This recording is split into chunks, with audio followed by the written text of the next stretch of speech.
नमस्कार सभी को। अकेला व्यक्ति हर बार YouTube चैनल में आपका दिल से स्वागत है। आज मैं आपसे एक बहुत महत्वपूर्ण विषय पर बात करने जा रहा हूं। खुश रहने के 10 तरीके। खुशी हर इंसान की जरूरत है। हम चाहे कितने भी पैसे कमा लें, अगर खुश नहीं हैं तो वो सब व्यर्थ है। तो आइए जानते हैं वो 10 तरीके जो हमें सच्ची खुशी दे सकते हैं। आभार व्यक्त करें। अपनी जिंदगी में जो कुछ भी है उसके लिए आभारी रहें। छोटे छोटे पलों और चीजों के लिए धन्यवाद कहना सीखें। यह आपको हर स्थिति में सकारात्मक बनाए रखेगा। स्वास्थ्य का ख्याल रखें। स्वस्थ शरीर में ही स्वस्थ मन बसता है। रोजाना व्यायाम करें, संतुलित आहार लें और पर्याप्त नींद लें। ये आदतें आपकी खुशी का आधार बनेंगी। वर्तमान में जिएं। अतीत की गलतियों या भविष्य की चिंताओं में ना उलझें। वर्तमान क्षण को पूरी तरह से जिएं। यह आपको मानसिक शांति और खुशी देगा। अपने शौक पूरे करें। अपनी रुचियों और शौक को समय दें। यह न केवल आपको आत्मसंतोष देगा, बल्कि आपके अंदर रचनात्मकता भी लाएगा। सकारात्मक सोच रखें। नकारात्मक विचारों से बचें और हर स्थिति में कुछ अच्छा देखने की कोशिश करें। सकारात्मक सोच आपकी ऊर्जा को बढ़ाएगी। सहयोग और परोपकार करें। दूसरों की मदद करें। किसी की मुस्कान का कारण बनना अपने आप में एक बड़ी खुशी है। संबंधों को मजबूत करें। अपने परिवार और दोस्तों के साथ समय बिताएं। अच्छे रिश्ते मानसिक शांति और खुशी का स्रोत होते हैं। सीखने की इच्छा रखें। नई चीजें सीखते रहना आपको प्रेरित और उत्साहित रखेगा। यह आत्मविश्वास और खुशी को बढ़ाने में मदद करता है। ध्यान और प्रार्थना करें। ध्यान और प्रार्थना मन को शांत करते हैं और अंदरूनी खुशी प्रदान करते हैं। यह आपको जीवन की गहराई समझने में मदद करता है। छोटी छोटी खुशियों का आनंद लें। रोजाना की छोटी चीजों में खुशी ढूंढें, जैसे सूरज की पहली किरण, बच्चे की हंसी या एक कप चाय। इन सभी तरीकों को अपने जीवन में अपनाएं और देखिए कि आपकी जिंदगी कैसे बदलती है। खुशी आपके अंदर है, बस इसे पहचानने और अपनाने की जरूरत है। चलिए अब हम आपको खुशी के कुछ मंत्र बताते हैं, एक कहानी के माध्यम से। तो चलिए शुरू करते हैं। प्राचीन भारत की बात है, जब राजकुमार सिद्धार्थ ने राजमहल और उसकी सुख सुविधाओं को त्याग कर सत्य और शांति की खोज के लिए वन का रुख किया। वो खोज रहे थे उस सवाल का उत्तर जिसने उनकी आत्मा को झकझोर दिया था। जीवन का असली अर्थ क्या है? कई सालों तक उन्होंने तपस्या की, कठिन साधना की, लेकिन संतोष और शांति उनसे दूर ही रहे। एक दिन थके हारे सिद्धार्थ एक बोधि वृक्ष के नीचे बैठ गए। उन्होंने निश्चय किया कि जब तक सत्य का साक्षात्कार नहीं होगा वो यहां से नहीं उठेंगे। उस रात चांदनी फैली हुई थी। सारा जंगल शांत था। सिद्धार्थ ने अपनी आंखें बंद की और अपने भीतर झांकने लगे। जैसे जैसे उनकी साधना गहरी होती गई, उन्हें अपने अंदर के अंधकार का सामना करना पड़ा। उनके मन में सवाल उठे, दुख क्यों होता है? इसका अंत कैसे होगा? धीरे धीरे उन्होंने महसूस किया कि दुख का कारण हमारी इच्छाएं हैं। हम बाहरी चीजों में खुशी ढूंढते हैं, लेकिन असली खुशी तो हमारे अंदर है। उन्होंने जाना कि इंसान को केवल वर्तमान में जीना चाहिए। अतीत के पछतावे और भविष्य की चिंता से मुक्त होकर जीवन का आनंद लेना चाहिए। जब सुबह हुई तो सिद्धार्थ को आत्मज्ञान प्राप्त हुआ। अब वे गौतम बुद्ध बन चुके थे। उनकी आंखों में अपार शांति और करुणा थी। उन्होंने महसूस किया कि ज्ञान केवल अपने लिए नहीं, बल्कि दूसरों की भलाई के लिए है। इसके बाद बुद्ध ने अपने ज्ञान को फैलाने का कार्य शुरू किया। एक दिन एक महिला उनके पास आई। उसका नाम किसा गौतमी था। वह अपने मृत बच्चे को लेकर रो रही थी। उसने बुद्ध से विनती की, हे भगवान, मेरे बेटे को वापस जीवित कर दीजिए। मैं उसके बिना नहीं जी सकती। बुद्ध ने उसे शांतिपूर्वक देखा और कहा, मैं तुम्हारे बेटे को जीवित कर दूंगा, लेकिन पहले मुझे एक ऐसा घर खोज कर दो जहां कभी किसी की मृत्यु ना हुई हो। किसा गौतमी ने तुरंत खोज शुरू की। वह हर घर गई, लेकिन हर जगह उसे वही जवाब मिला, हमने भी अपनों को खोया है। धीरे धीरे उसे समझ में आया कि मृत्यु जीवन का अटूट हिस्सा है। वह बुद्ध के पास लौटी और बोली, अब मैं समझ गई हूं कि जीवन अनित्य है। मैं अपने दुख को समझकर इसे स्वीकार कर रही हूं। बुद्ध ने मुस्कुराकर कहा, समझ ही मुक्ति है। दुख को स्वीकार कर लेना ही सच्ची शांति का रास्ता है। गौतम बुद्ध की शिक्षाएं हमें सिखाती हैं कि जीवन में हर चीज क्षणिक है, दुख, सुख, जीत, हार, लेकिन सच्ची खुशी हमारे अंदर छिपी है। जब हम अपने अंतर्मन की रोशनी को पहचानते हैं, तभी हमें सच्ची शांति मिलती है। इस कहानी का संदेश है कि हमें दुखों से भागना नहीं चाहिए, बल्कि उन्हें समझकर स्वीकार करना चाहिए। यही हमारे जीवन को संतुलित और शांत बना सकता है। भावनाओं और शिक्षा से भरी इस कहानी से हमें यह सीख मिलती है कि जीवन में सही दृष्टिकोण अपनाकर ही हम सच्ची खुशी और शांति पा सकते हैं। चलिए अब एक और कहानी के माध्यम से हम जानेंगे कि खुश कैसे रहे, ऐसा क्या करें कि हर गम में भी खुश रहे। तो चलिए जानते हैं एक साधु की कहानी के माध्यम से। खुश रहने के सबसे आसान तरीके क्या है? हमें लगता है कि खुश रहने के लिए कुछ खास तरह के हालात होने चाहिए, तभी हम खुश रह सकते हैं। हम आपको 10 सीख बताते हैं जिनकी मदद से आप आनंद पा सकते हैं। हम जीवन में जो भी करते हैं खुशी पाने के लिए करते हैं, लेकिन दुर्भाग्य से खुश रहना काफी मुश्किल काम लगता है। हमें लगता है कि खुश रहने के लिए कुछ खास तरह के हालात होने चाहिए, तभी हम खुश रह सकते हैं, लेकिन ऐसा नहीं है। हम बता रहे हैं कुछ आसान से नुस्खे जिन्हें अपनाकर आप हर हाल में हम खुश रह सकते हैं। जब आप बुनियादी रूप से खुश होते हैं, जब आपको खुश रहने के लिए कुछ करना नहीं पड़ता, तो आपके जीवन के हर आयाम में बदलाव आ जाएगा। आपके अनुभवों में और खुद को व्यक्त करने के तरीकों में बदलाव आ जाएगा। आपको पूरी दुनिया बदली हुई लगेगी। आपका अब कोई निहित स्वार्थ नहीं होगा, क्योंकि चाहे आप कुछ करें या ना करें, चाहे आपको कुछ मिले या ना मिले, चाहे कुछ हो या ना हो, आप स्वभाव से ही आनंदित होंगे। जब आप अपने स्वभाव से ही खुश होते हैं, तो आप जो भी करेंगे वह बिल्कुल अलग स्तर पर होगा। तो पहली सीख है, ध्यान रखें कि खुश रहना आपकी बुनियादी जिम्मेदारी है। किसी इंसान की पहली और सबसे महत्वपूर्ण जिम्मेदारी एक खुशमिजाज प्राणी होने की है। खुश रहना जीवन का चरम पहलू नहीं है, यह जीवन का बुनियादी पहलू है। अगर आप खुश नहीं हैं तो आप अपने जीवन में क्या कर सकते हैं? एक बार आप खुश हों, तभी दूसरी महान संभावनाएं खुलती हैं।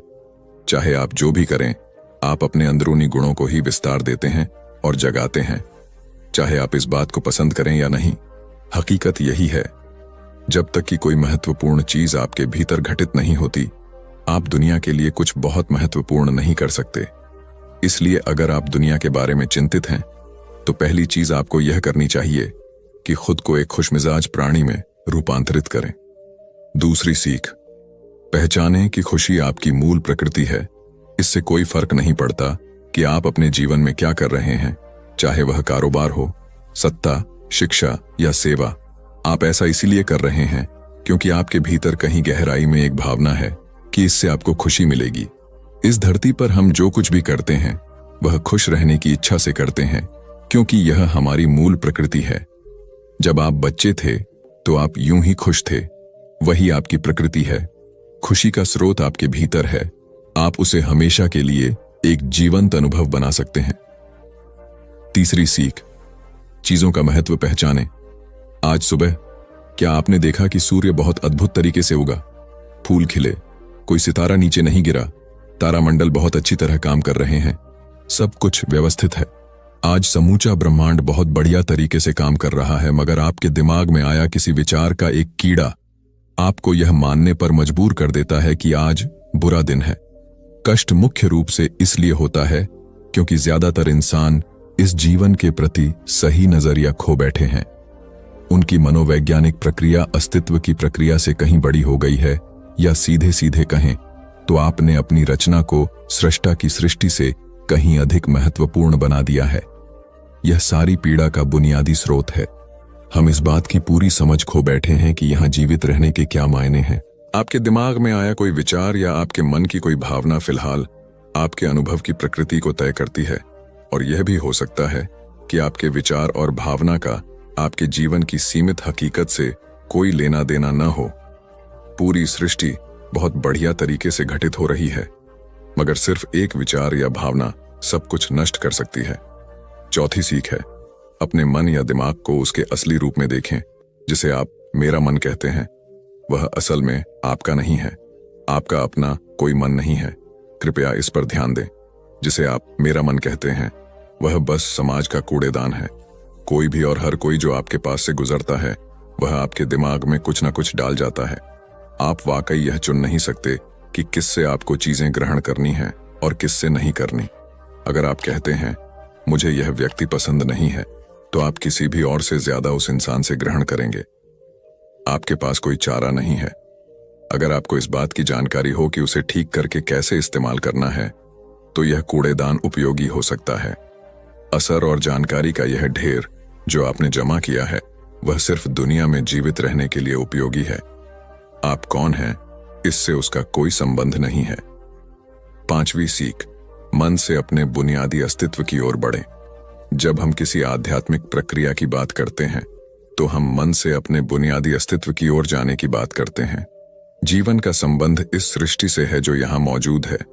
उसे पूरी तरह जानना और उसके असली रूप में उसका अनुभव करना, अपने मन मुताबिक उसे विकृत न करना ही जीवन है। अगर आप अस्तित्व की हकीकत की ओर बढ़ना चाहते हैं तो सरल शब्दों में आपको बस इस बात का ध्यान रखना होगा कि जो आप सोचते हैं वह महत्वपूर्ण नहीं है, जो आप महसूस करते हैं वह महत्वपूर्ण नहीं है। आप जो सोचते हैं उसका हकीकत से कोई लेना देना नहीं है, उसका जीवन के लिए कोई बड़ा महत्व नहीं है। मन बस उन फालतू चीजों में उलझा रहता है जो आपने कहीं और से इकट्ठा किया है। अगर आपको वह महत्वपूर्ण लगता है तो आप कभी उसके परे नहीं देख पाएंगे। आपका ध्यान स्वाभाविक रूप से उस दिशा में जाता है जिसे आप महत्वपूर्ण मानते हैं। अगर आपके विचार और आपकी भावनाएं आपके लिए अहम हैं, तो स्वाभाविक रूप से आपका सारा ध्यान वहीं होगा। मगर यह सिर्फ एक मनोवैज्ञानिक हकीकत है। इसका अस्तित्व में मौजूद चीजों से कोई लेना देना नहीं है। कष्ट हम पर बरसाया नहीं जाता, उसे पैदा किया जाता है और उसे बनाने वाला कारखाना आपके मन में है। अब इस कारखाने को बंद करने का समय है। 6ठी सीख, सब कुछ पाने की कोशिश न करें, अभिव्यक्त करना शुरू करें। आज हम इतने जोर शोर से खुशी की तलाश कर रहे हैं कि धरती का जीवन ही खतरे में पड़ गया है। खुशी की तलाश में न रहें, दुनिया में अपनी खुशी को अभिव्यक्त करना जानें। अगर आप मुड़कर अपने जीवन को देखें तो आपके जीवन के सबसे खूबसूरत पल वे थे जब आप अपनी खुशी को अभिव्यक्त कर रहे थे, न कि जब आप उसकी तलाश कर रहे थे। जो आप बचाते हैं वह कभी आपका गुण नहीं होगा। जो आप फैलाते हैं, जो आप बिखेरते हैं, वह आपका गुण होगा। अगर आप अपनी खुशी को बचा बचा कर रखेंगे तो जीवन के अंत में कोई ऐसा नहीं कहेगा उसने अपने अंदर खुशी का एक एक अंश बचा कर रखा, वह बहुत खुशी के साथ मरा।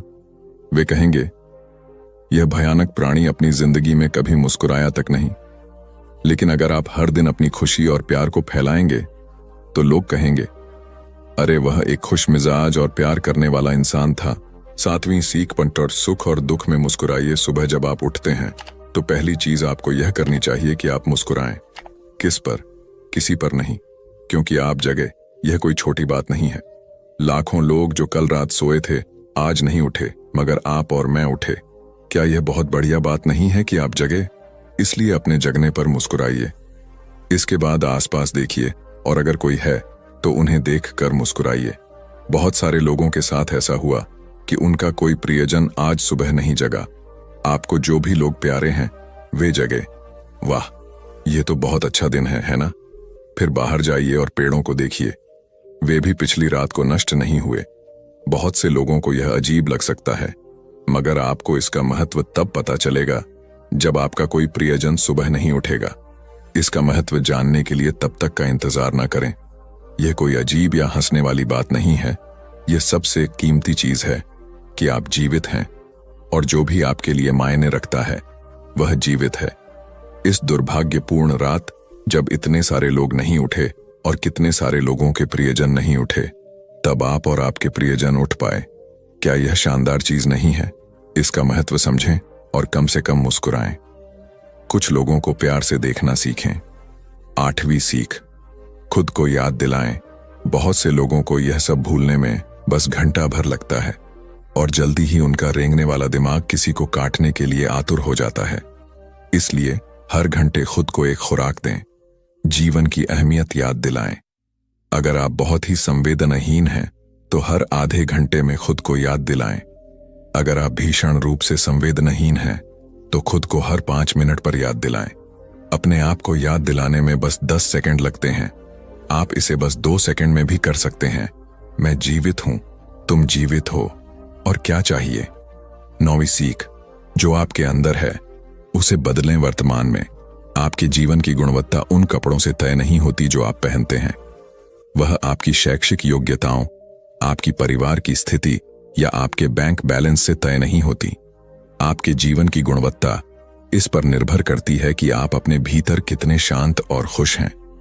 निश्चित रूप से जिसे भोजन नहीं मिलता और जिसके पास जीवित रहने के लिए जरूरी बुनियादी चीजों की कमी है, वह शारीरिक रूप से बहुत कष्ट में होगा। इस पर ध्यान दिए जाने की जरूरत है। ऐसे लोगों के लिए हमें उन बुनियादी चीजों की व्यवस्था करनी होगी, मगर बाकियों के लिए उनकी जरूरतें एक अंतहीन सूची है। आपको लगता है कि कार चला रहा आदमी सड़क पर पैदल चल रहे आदमी से ज्यादा खुश है? नहीं, आपके पास क्या है उससे यह तय नहीं होता। यह इस पर निर्भर करता है कि वे उस समय कैसा महसूस कर रहे। 10वीं और आखिरी सीख, अपने आप को दूसरों से तुलना करना छोड़ दें। ज्यादातर लोग इसलिए दुखी नहीं होते क्योंकि उनके पास किसी चीज की कमी होती है। वे दुखी इसलिए होते हैं क्योंकि वे खुद की तुलना किसी और से करते हैं। आप एक मोटरबाइक चला रहे हैं, आप किसी को मर्सिडीज चलाते देखते हैं और खुद को दुखी कर लेते हैं। साइकिल पर चलने वाला कोई व्यक्ति आपको मोटरबाइक पर देखता है और यह उसके लिए लिमोसीन है। पैदल चलता कोई व्यक्ति साइकिल को देखकर सोचता है, अरे वाह, अगर मेरे पास सिर्फ यह साइकिल होती तो मैं अपनी जिंदगी में क्या क्या कर लेता। यह एक बेवकूफाना खेल है जो चलता रहता है। जो लोग खुश रहने के लिए बाहरी हालात पर निर्भर रहते हैं, वे कभी अपनी जिंदगी में सच्ची खुशी नहीं महसूस कर पाएंगे। निश्चित रूप से अब समय है कि हम अपने अंदर झांकें और देखें कि हम किस तरह खुशहाली में रह सकते हैं। जीवन के अपने अनुभव से आप साफ साफ देख सकते हैं कि सच्ची खुशी आपको तभी मिलती है जब आपके अंतर्मन में बदलाव आता है। जब आप खुश होने के लिए बाहरी स्थितियों पर निर्भर होते हैं, तो आपको समझना चाहिए कि बाहरी हालात कभी भी 100% आपके अनुकूल नहीं होते। जब यह हकीकत है, तो कम से कम इस एक इंसान यानी कि आप को उस तरह रहना चाहिए जैसे आप रहना चाहते हैं।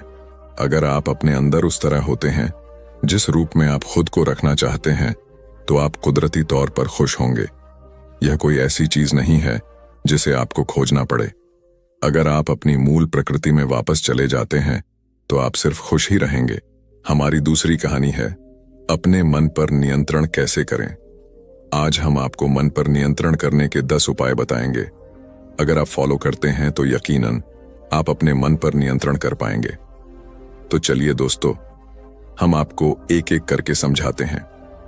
अपने मन को नियंत्रित करने के लिए 10 युक्तियां। हमारे मन में अक्सर दिन भर में इतने सारे विचार आते हैं कि यह महसूस करना मुश्किल हो जाता है कि हम उन पर पूरी तरह से नियंत्रण रख पा रहे हैं। कभी कभी ऐसा लगता है कि वे आपके दिमाग पर हावी हो गए हैं।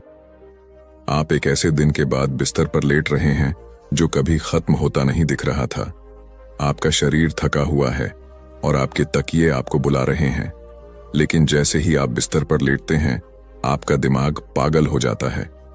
ये विचार अचानक से आपके दिमाग में आते हैं और आपको नहीं पता कि इनके बारे में क्या करना है। अचानक आप तनाव में आ जाते हैं और आपको लगता है कि आप कभी सो नहीं पाएंगे। तब आपको पता चलेगा कि आपको अपने मन को नियंत्रित करना सीखना होगा। आप सीख सकते हैं कि उन अवांछित नकारात्मक विचारों को अधिक सकारात्मक सोच के लिए कैसे बदला जाए।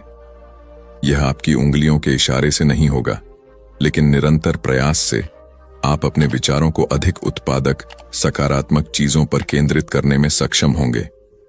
आइए जानें कि अपने विचारों को नियंत्रित करना क्यों महत्वपूर्ण है और हमारे विचार हमारे शरीर के बाकी हिस्सों से किस प्रकार जुड़े हुए हैं।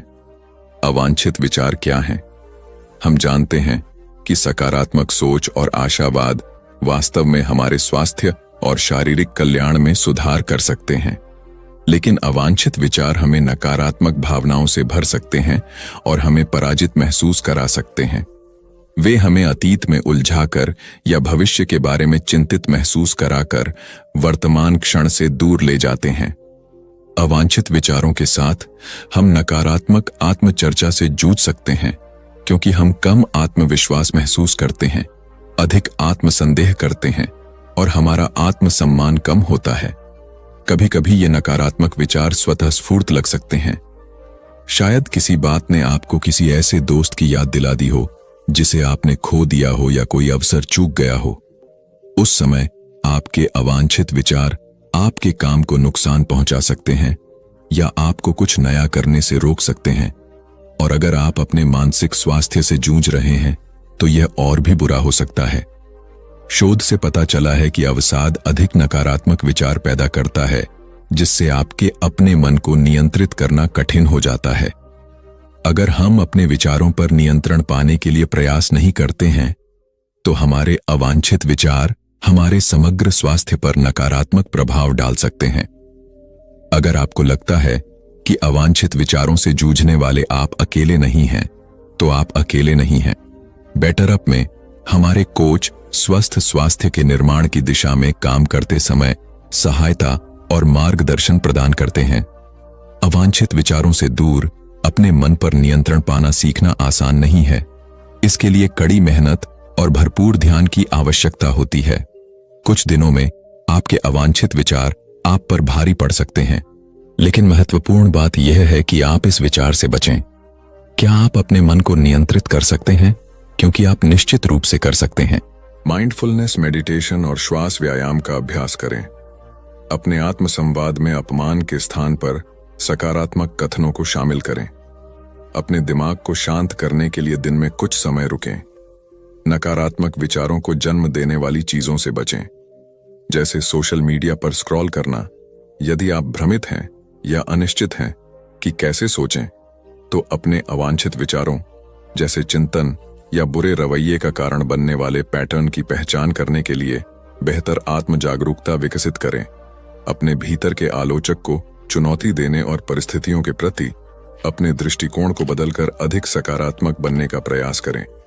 सुनिश्चित करें कि आप व्यायाम करने के बाद या तनावपूर्ण दिन में अपने दिमाग को ठीक से आराम दें। अपने विचारों को डायरी में लिखें और उन्हें बाहर निकालें तथा अपनी भावनाओं को व्यक्त करें। सहायता के लिए किसी चिकित्सक, जीवन प्रशिक्षक या किसी विश्वसनीय मित्र या प्रियजन सीखें कि अपने विचारों को स्वीकार करना ठीक है, लेकिन उन विचारों को छोड़ दें जो आपके उद्देश्य की पूर्ति नहीं करते। नकारात्मक, निराशावादी लोगों की बातें सुनना बंद करें और उनकी सलाह पर ध्यान न दें। जब आप अवांछित विचारों से अभिभूत हो जाएं, तो सकारात्मक कल्पना का अभ्यास करें। अपना ध्यान भटकाएं, चाहे वह किसी दोस्त को कॉल करना हो, कोई शो देखना हो या टहलने जाना हो। कुर्सी पर आराम करती महिला अपने मन को कैसे नियंत्रित करें? अपने मन पर नियंत्रण रखना क्यों महत्वपूर्ण है? अपने मन पर नियंत्रण रखने से हमें अपने अल्पकालिक और दीर्घकालिक लक्ष्यों को प्राप्त करने में मदद मिलती है। यह हमें एक स्पष्ट, आत्मविश्वासी, विकास मानसिकता के साथ पेशेवर और व्यक्तिगत रूप से अपने दिन गुजारने में मदद करता है। जब हमारे मन पर आक्रमण हो रहा हो, तो अपने लक्ष्यों को प्राप्त करना कठिन हो जाता है, विशेषकर तब जब आक्रमण हमारे भीतर से हो रहा हो। ये हमले हमारा ध्यान भटका सकते हैं, हमें खुद पर संदेह करवा सकते हैं और हमारी प्रगति को पटरी से उतार सकते हैं। लेकिन आप जिस चीज पर ध्यान देते हैं, उसका असर आपके जीवन पर पड़ता है। अगर आप अपने नकारात्मक विचारों को दूर करना सीख जाते हैं, तो आपके लिए सकारात्मक सोच बनाए रखना आसान हो जाएगा। नकारात्मक सोच से बचने पर अपना ध्यान केंद्रित करने की कोशिश करें। अधिक केंद्रित मानसिकता के साथ, जो अवांछित विचारों से दबी हुई नहीं है, हम वह हासिल कर सकते हैं जिसे हम हासिल करना चाहते हैं। कभी कभी हमें अपने मन को उन विचारों से दूर रखना पड़ता है जो सकारात्मक लगते हैं, लेकिन वास्तव में हमें किसी नकारात्मक या परेशान करने वाली चीज की ओर ले जा सकते हैं। अपने परिवेश के बारे में यथार्थवादी होना और स्वस्थ आशावादी होना महत्वपूर्ण है। बहुत ज्यादा सकारात्मक होना इस हद तक कि यह विषाक्त हो जाए, हमारे दिमाग के लिए भी अच्छा नहीं है। इसे पहचानना और नियंत्रित करना उतना ही महत्वपूर्ण है जितना कि अपने अवांछित विचारों को प्रबंधित करना। अपने मन को नियंत्रित करने के क्या लाभ हैं? अपने विचारों पर नियंत्रण रखने से आपको कई अलग अलग लाभ मिलते हैं जो आपके जीवन के हर पहलू को प्रभावित करते हैं। हमारा मानव मस्तिष्क पेशेवर और व्यक्तिगत दोनों तरह से कड़ी मेहनत करता है, इसलिए अपने मन को नियंत्रित करने के लाभ बहुत दूर तक फैले हुए हैं। अपनी भावनाओं को स्वस्थ तरीके से नियंत्रित करने में सक्षम होने से हमें अपने कार्यों को नियंत्रित करने में मदद मिलती है। हम हर दिन कई तरह की भावनाओं को महसूस करते हैं और उन्हें व्यक्त करना महत्वपूर्ण है, लेकिन नियंत्रण छोड़ना सीखना भी महत्वपूर्ण है और यह हमें उन विचलित करने वाले या अवांछित विचारों से छुटकारा पाने में मदद करेगा। अपने मन को नियंत्रित करने से आपको 8 लाभ मिल सकते हैं। आप अपने रिश्तों में सीमाएं तय करना जानते हैं, क्योंकि आप जानते हैं कि आपको क्या चाहिए और क्या चाहिए। आपके विचार अधिक उद्देश्यपूर्ण और सार्थक हैं। आप जीवन में अधिक स्वस्थ और खुशहाल जीवन विकसित कर सकते हैं। आप अपने सामने आने वाली किसी भी चुनौती पर रचनात्मक, प्रभावी तरीके से विजय प्राप्त कर सकते हैं। निर्णय लेने के मामले में आपके पास अधिक अंतर्दृष्टि है। आप में आत्म जागरूकता की भावना अधिक होती है। आप रात को बेहतर नींद लेते हैं क्योंकि आपका मन शांत रहता है। आप अपने विचारों के प्रति सजग हैं, चाहे वे सकारात्मक हों या नकारात्मक। हम कई स्थितियों में सावधान और नियंत्रण में रहने का अनुभव कर सकते हैं। काम पर समय प्रबंधन की अच्छी समझ होना ऐसा सिर्फ इसलिए नहीं होता कि हम अपने कैलेंडर का सही इस्तेमाल करते हैं। ऐसा इसलिए होता है क्योंकि हम अपने ऊर्जा स्तर, विचारों और कार्यों के प्रति, भावनाओं के प्रति सजग रहते हैं। इस नियंत्रण को छोड़ देने से हमें काम पर बर्नआउट के तनाव से उबरने में भी मदद मिलती है। हम सब कुछ नहीं कर सकते, चाहे हम कितनी भी कोशिश कर लें। अगर हम चिंता या उच्च तनाव के स्तर पर हैं, तो माइंडफुलनेस तब मददगार हो सकती है जब हम अपने मन को नियंत्रित करना सीख लें। माइंडफुल प्रैक्टिस हमें अपने तनाव को प्रबंधित करने और उसे कम करने में मदद करती है। शोध में यह भी पाया गया है कि माइंडफुलनेस मेडिटेशन और गहरी सांस लेने से लोगों को चिंता पर काबू पाने में मदद मिलती है। अपने मन पर ध्यान केंद्रित करने से हम अपने कार्यों और व्यवहार के साथ अधिक जानबूझकर हो सकते हैं। मन, शरीर और भावनाओं के बीच संबंध हमने अपने विचारों के बारे में बहुत बात की है, लेकिन हम यह नहीं भूल सकते कि हमें अपने मन को नियंत्रित करने के लिए अपने शरीर की स्थिति और भावनाओं के बारे में जागरूक होने की आवश्यकता है। चूंकि हमारा मन, शरीर और भावनाएं सभी एक दूसरे से जुड़े हुए हैं, इसलिए हमें अपने संपूर्ण व्यक्तित्व के बारे में सोचना होगा। जीवन जीने के लिए एक संपूर्ण व्यक्ति दृष्टिकोण का मतलब है कि यह सब आपके बारे में है। आप ड्राइवर की सीट पर हैं और विस्तार से बता रहे हैं कि आप क्या महसूस करते हैं, आपका शरीर कैसा काम कर रहा है और आपके दिमाग में क्या चल रहा है, और प्रत्येक भाग उतना ही महत्वपूर्ण है जितना कि अगला। जब आप अपने अवचेतन मन को नियंत्रित करना सीखने की कोशिश कर रहे हैं और इसके विपरीत, तो आप अपने भौतिक शरीर को कैसा महसूस होता है इसकी उपेक्षा नहीं कर सकते। हमारे मन, शरीर और आत्मा के बीच संतुलन बनाने का प्रयास, इससे हमें समग्र रूप से स्वस्थ रहने में मदद मिलेगी और हमारे निजी और पेशेवर जीवन को विपरीत नहीं माना जा सकता। अगर हमारा निजी जीवन स्वस्थ है लेकिन हमारा करियर हम पर भारी पड़ रहा है, तो हमारा समग्र स्वास्थ्य प्रभावित होता है। अपने करियर में सफल होने के लिए यह भी जरूरी है कि हम रात को ठीक से सोएं, संतुलित भोजन करें और सामाजिक संबंध बनाएं। अगर आप किसी एक क्षेत्र की उपेक्षा कर रहे हैं क्योंकि वह महत्वहीन लगता है, तो आप अपना जीवन नहीं बदल सकते। आप एक संपूर्ण व्यक्ति हैं और आपको अपने संपूर्ण स्व का ध्यान रखना चाहिए। याद रखें, आप अपने मन के मालिक हैं, जैसा कि संपूर्ण व्यक्ति दृष्टिकोण बताता है। अपने आप को यह याद दिलाना महत्वपूर्ण है कि आप नियंत्रण में हैं। कोई और आपको यह नहीं बता सकता कि आपको क्या सोचना चाहिए या क्या नहीं, इसलिए यह आप पर निर्भर है कि आप क्या काम करते हैं। कभी कभी अपने अवांछित विचारों को चुनौती देना और उन्हें दूर करने के लिए आवश्यक कड़ी मेहनत करना कठिन हो सकता है, लेकिन बहादुर बनकर और अब भी नकारात्मक विचारों से निपटना भविष्य में स्वस्थ, अधिक सकारात्मक सोच के लिए जगह बनाएगा। आप तय करते हैं कि आपके मन में कौन से विचार आते हैं और आप उनसे कैसे बातचीत करते हैं। भविष्य में अपने आप से पूछें, क्या आप अपने मन को खुद पर नियंत्रण करने देंगे या आप अपने मन को नियंत्रित करना सीखने की दिशा में काम करेंगे? हर किसी को यह महसूस करने का हक है कि उनका दिमाग उनका अपना है। यह आपको आवश्यक सहायता प्रदान कर सकता है ताकि आप अपने अवांछित विचारों से छुटकारा पा सकें और उन्हें ऐसे विचारों से प्रतिस्थापित कर सकें जो आपकी भलाई में मदद करते हैं। तो चलिए अब चलते हैं अपनी तीसरी और आखिरी कहानी की तरफ। ये स्टोरी हम आपको एक कहानी के माध्यम से साझाएंगे, तो चलिए शुरू करते हैं। एक राजा ने अपने पुरुषार्थ से राज्य को समृद्ध बना दिया था। राज्य में रण बड़ी सुखी थी क्योंकि वह प्रत्येक वर्ग के हितों को ध्यान में रखकर काम करता था। जब राजा वृद्ध हुआ तो उसे योग्य उत्तराधिकारी को चिंता सताने लगी, क्योंकि उसे लगता कि योग्य उत्तराधिकारी के बिना सुव्यवस्था अव्यवस्था में बदल जाएगी और प्रजा की परेशानी बढ़ जाएगी। हालांकि राजा का एक बेटा था, किंतु वह अत्यधिक आलसी और कर्महीन था।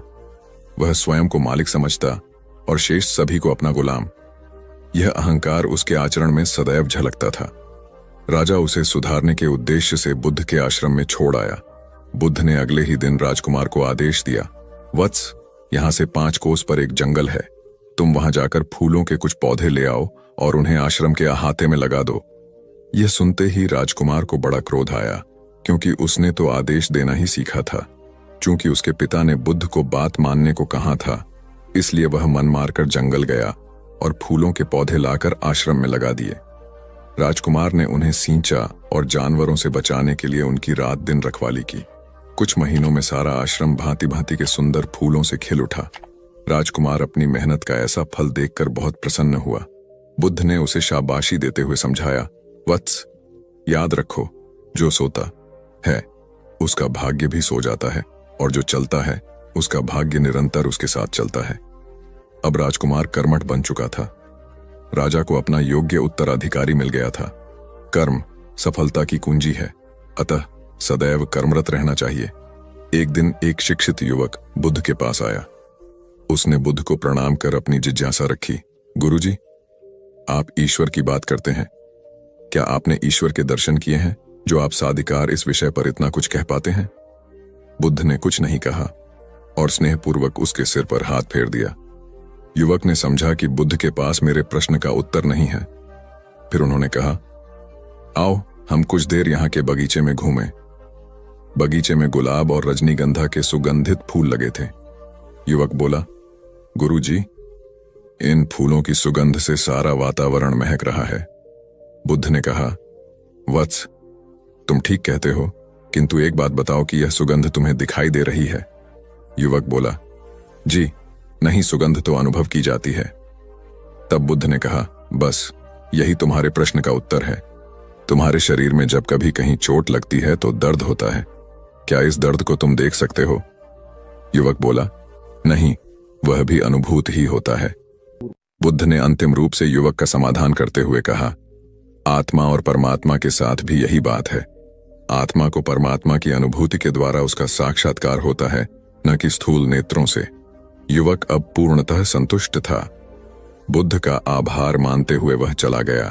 परमात्मा सदैव अनुभूति के स्तर पर ही घटता है और यह घटना तब होती है जब मन पूर्णतः निर्लिप्त तथा संभव को प्राप्त हो चुका हो। महात्मा बुद्ध नदी के किनारे एकांत में अपनी कुटिया में रहते थे। उन्होंने कुटिया के चारों ओर हरे भरे वृक्ष लगा रखे थे, जिन पर सुबह शाम पक्षियों का कलरव गूंजता रहता था। प्रकृति का यह मधुर सान्निध्य महात्मा बुद्ध को सदैव आनंदित रखता था। पक्षी और पेड़ पौधे तो मानो उनका परिवार ही बन गए थे। एक दिन महात्मा बुद्ध प्रातःकालीन उठे ही थे कि द्वार पर उन्हें एक सेठ जी खड़े नजर आए। उन्हें चिंताग्रस्त देख महात्मा बुद्ध ने उनसे समस्या जाननी चाहिए। सेठ जी बोले, महाराज, मेरे पास विशाल संपदा है, भरा पूरा परिवार है और मुझे कोई रोग भी नहीं है। फिर भी मुझे नींद नहीं आती, रात भर करवटें ही बदलता रहता हूं। महात्मा बुद्ध ने आत्मीयता से सेठ जी के सिर पर हाथ फेरकर कहा, सेठ, तुम्हारे पास सब कुछ भले ही हो, किंतु वह नहीं है जो नींद के लिए आवश्यक है। सेठ ने पूछा, वह क्या है महाराज? महात्मा बोले, तुम चारों ओर चिंताओं से घिरे हो, धन संपत्ति की चिंता, व्यापार व्यवसाय की चिंता, परिवार की चिंता। स्मरण रखो कि चिंता चयन में शत्रुता है। सेठ ने इससे बचने का उपाय पूछा तो उन्होंने कहा, तुम प्रकृति से शिक्षा ग्रहण करो। पेड़ पौधे, फूल, पानी और प्रकाश के रूप में उसकी अनंत संपदा चारों ओर बिखरी हुई है, किंतु वह चिंता मुक्त है। अपनी इस दौलत को पूरी दुनिया पर दोनों हाथों से सत्य लुटाती रहती है। तुम यदि उससे प्रेरणा लेकर अपना जीवन भी उसके अनुरूप बना लोगे तो तुम्हें न केवल नींद आएगी बल्कि अतीव शांति महसूस होगी। सेठ ने महात्मा बुद्ध की बात का मर्म समझा और लोक कल्याण की राह पर चल पड़ा। धन और ज्ञान देने से बढ़ते ही हैं, इसलिए इनके संग्रह के साथ साथ इनके दान की वृत्ति भी रखनी चाहिए। एक गरीब किसान गौतम बुद्ध का बहुत बड़ा भक्त था। एक दिन वह बुद्ध के पास आया और अपने गांव आने का आग्रह किया। बुद्ध उसके गांव पहुंचे तो सारा गांव उन्हें देखने व सुनने के लिए उमड़ पड़ा, किंतु वह किसान नहीं आया। हुआ यह कि उसी दिन किसान के बैलों की जोड़ी कहीं खो गई। किसान इस दुविधा में रहा कि बुद्ध का प्रवचन सुने या अपने बैलों को खोजे। काफी सोचने के बाद उसने अपने बैलों को खोजने का निर्णय किया। घंटों भटकने के बाद बैल मिले। थकाहारा किसान घर आया और भोजन कर सो गया। अगले दिन वह अति संकोच से क्षमा प्रार्थी बन बुद्ध के पास पहुंचा तो वे बड़े स्नेह से बोले, मेरी दृष्टि में यह किसान मेरा सच्चा अनुयायी है। इसने उपदेश से अधिक महत्व कर्म को दिया। यदि यह कल बैलों को न ढूंढते हुए उपदेश सुनता तो मेरी बातें इसकी समझ में नहीं आती, क्योंकि मन बैलों में अटका रहता। इसने कर्म को महत्व देकर प्रशंसनीय काम किया। सार यह है कि हम जहां जिस भूमिका में हों उसका ईमानदारी से निर्वाह करें। यही सच्ची आध्यात्मिकता है, क्योंकि प्रत्येक धर्म कर्म को ही सर्वोपरि महत्व देता है। गौतम बुद्ध को उनके अनुयायी यदि स्नेह से कहीं बुलाते तो वे अवश्य जाते। फिर जब बुद्ध पहुंचते तो श्रोताओं की भारी भीड़ उमड़ पड़ती। बुद्ध के वचनों में जो अमृतत्व होता था उसका पान करना सभी को प्रीतिकर लगता था। उनके उपदेशों में ऐसा कुछ अवश्य होता था जिससे गंभीर समस्याएं सुलझ जाती और कुछ न कुछ सार्थक भी प्राप्त हो। सार यह है कि हम जहां जिस भूमिका में हो उसका ईमानदारी से निर्वाह करें। यही सच्ची आध्यात्मिकता है, क्योंकि प्रत्येक धर्म कर्म को ही सर्वोपरि महत्व देता है। गौतम बुद्ध के पास उनका प्रिय शिष्य पूर्ण पहुंचा। बुद्ध ध्यानावस्था में बैठे थे। पूर्ण के पहुंचने पर उन्होंने आंखें थोड़ी सी खोली और पूर्ण से आने का कारण पूछा तो उसने कहा, मैं धर्म प्रचार के लिए जाना चाहता हूं, आपकी आज्ञा चाहिए। बुद्ध मुस्कुराए और कहा, पूर्ण, धर्म की राह बहुत मुश्किल है। तुम लोगों को अच्छी बातें बताने जाओगे और लोग तुम पर नाराज होंगे। हो सकता है कि अपशब्द भी कहे। इस पर पूर्ण ने कहा, कोई बात नहीं, मैं यह सोचकर उनकी बातों पर ध्यान नहीं दूंगा कि उन्होंने अपशब्द ही कहे, पिटाई तो नहीं की। बुद्ध बोले, हो सकता है कि कुछ लोग हाथ उठा दें। पूर्ण ने कहा, तब मैं यह सोचकर उन्हें क्षमा कर दूंगा कि उन्होंने मुझ पर शस्त्रों से प्रहार तो नहीं किया। बुद्ध फिर बोले, हे पूर्ण, हो सकता है कि कुछ लोग तुम पर शस्त्रों का भी उपयोग करें। पूर्ण ने उत्तर दिया, तब मैं यह सोचकर उनके प्रति कोई प्रतिकार की भावना नहीं रखूंगा कि उन्होंने मुझे मारा, पर जान से तो नहीं मार डाला, मुझे जीवित छोड़ दिया। बुद्ध ने फिर कहा, और यदि तुम्हारे प्राण ही ले लिए तब? पूर्ण ने तत्क्षण सिर झुकाकर कहा, तब मैं उनका आभारी रहूंगा कि उन्होंने धर्म के मार्ग पर मेरे प्राणों का उत्सर्ग करने में मेरी सहायता की। मैं उनके प्रति कृतज्ञ रहूंगा। तब बुद्ध ने आंखें खोली और आशीर्वाद देकर अनुमति दी तथा पूर्ण से कहा, अब तुम धर्म प्रचार करने के पात्र हो। जो किसी में भी कोई दोष न देखे वही सच्चा है। अच्छाई के मार्ग पर चलना बहुत मुश्किल काम है। जो इस राह पर चलता है उसके मार्ग में अनेक बाधाएं आती हैं, लेकिन जो व्यक्ति किसी में भी दोष न देखे वही बाधाओं को सहजता से पार कर अपने लक्ष्य को पूरा कर पाता है। एक बार गौतम बुद्ध जब वन से गुजर रहे थे तब एक राक्षसी हाथ में तलवार लेकर प्रकट हुई और कहा, अरे बुद्ध, आज तुम्हारे प्रेम को मेरी घृणा के सामने झुकना ही पड़ेगा। आज तुम्हारे जीवन का अंतिम दिन है। बुद्ध ने मुस्कुराते हुए उत्तर दिया, मैं घृणा, उपहास और द्वेष के आगे नतमस्तक नहीं होऊंगा। मैं निंदा, प्रशंसा अथवा उपहास किसी से भी प्रभावित नहीं होता। तुम मुझसे इतनी घृणा करती हो, पर मैं तो तुमसे भी प्रेम करता हूं। राक्षसी ने पूछा, तुम मुझसे प्रेम क्यों करते हो? बुद्ध बोले, मैं तुम्हें मां का रूप देख रहा हूं और मां तो प्रेम का रूप होती है, उसमें हिंसा हो ही नहीं सकती। इतना सुनते ही राक्षसी के हाथ से तलवार गिर पड़ी। हे बुद्ध, तुम धन्य हो। इतना कहते ही बहदेवी में बदल गई और अंतर्धान हो गई। दरअसल जो लोग दूसरों से द्वेष करते हैं, अंत में एक दिन घृणा उन्हें नष्ट कर देती है। घृणा से घिरे हुए लोगों को एक दिन घृणा ले डूबती है। प्रेम सत्य के आवरण से ढका होता है।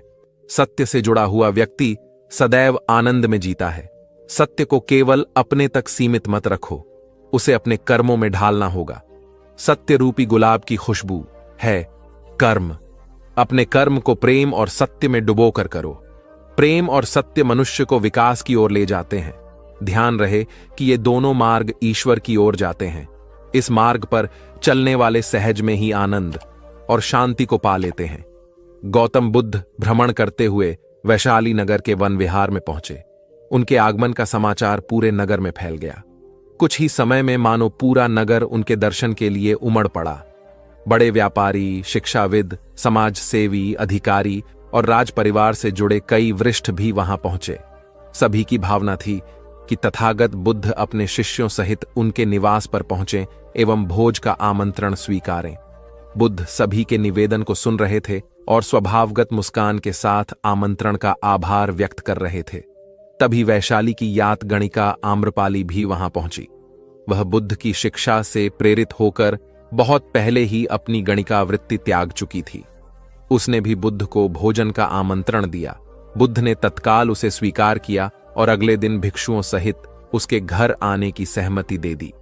बुद्ध के एक शिष्य को यह बात अच्छी नहीं लगी कि इतने सारे वरिष्ठों के निवेदन के बावजूद बुद्ध ने आम्रपाली का आमंत्रण स्वीकारा। शिष्य की दृष्टि में आम्रपाली गणिका होने से घृणित कर्म से जुड़ी रही थी। जब सभी लोग चले गए तब शिष्य ने पूछा, भगवान, इतने लोगों ने आपको न्योता दिया, फिर आपने आम्रपाली का ही आमंत्रण क्यों स्वीकारा? बुद्ध ने कहा, माना वह गणिका थी, लेकिन पश्चाताप की अग्नि में तपकर वह निर्मल हो चुकी है। यदि कोई व्यक्ति इस निर्मलता को प्राप्त कर ले तो वह उनसे भी श्रेष्ठ हो जाता है, जो ऐसे किसी घृणित कर्म में लीन न रहे हों। ऐसे व्यक्ति का आमंत्रण स्वीकारने में संकोच नहीं होना चाहिए। कोई व्यक्ति जब तक बुरे कामों में संलग्न रहता है तब तक उससे दूरी रहे तो ठीक है, लेकिन जो बुरे कामों को छोड़ दे उसे स्वीकार करने में संकोच नहीं करना चाहिए। इससे उसकी अच्छाई की ओर बढ़ने की भावना को बल मिलता है। गौबुद्ध के जीवन की एक घटना है। उन्होंने नियम बना रखा था कि वे अपने संघ में स्त्रियों को स्थान नहीं देंगे। स्त्रियों के लिए भिक्षु होने की दीक्षा उन्होंने वर्जित कर रखी थी। एक समय गौतम बुद्ध एक गांव में ठहरे हुए थे। वहां महाप्रजापति गौतमी उनके पास पहुंची। उन्होंने बुद्ध से कहा, आप स्त्रियों को भी दीक्षा दें। किंतु बुद्ध ने अस्वीकार कर दिया। अनेक स्त्रियां इकट्ठी हुईं और उन्होंने विचार किया कि कैसे गौतम बुद्ध से स्वीकृति प्राप्त की जाए। स्त्रियों ने निर्णय लिया कि स्वयं सेविकाएं बनकर गौतम बुद्ध के समक्ष पहुंचा जाए। गौतमी ने अपने बाल काटे, भिक्षु के वस्त्र पहने और अनेक स्त्रियों के साथ बुद्ध के सामने पहुंच गई। उनकी यह मांग थी कि स्त्रियों को भी दीक्षा दी जाए। बुद्ध ने उनकी बात को स्वीकार नहीं किया। स्त्रियां निराश हुईं। जब बुद्ध के एक शिष्य आनंद ने स्त्रियों को देखा, उनके पांव सूजे हुए थे, उन पर धूल चढ़ी हुई थी, उनकी आंखों से आंसू बह रहे थे। उन्होंने पूछा, क्या बात है?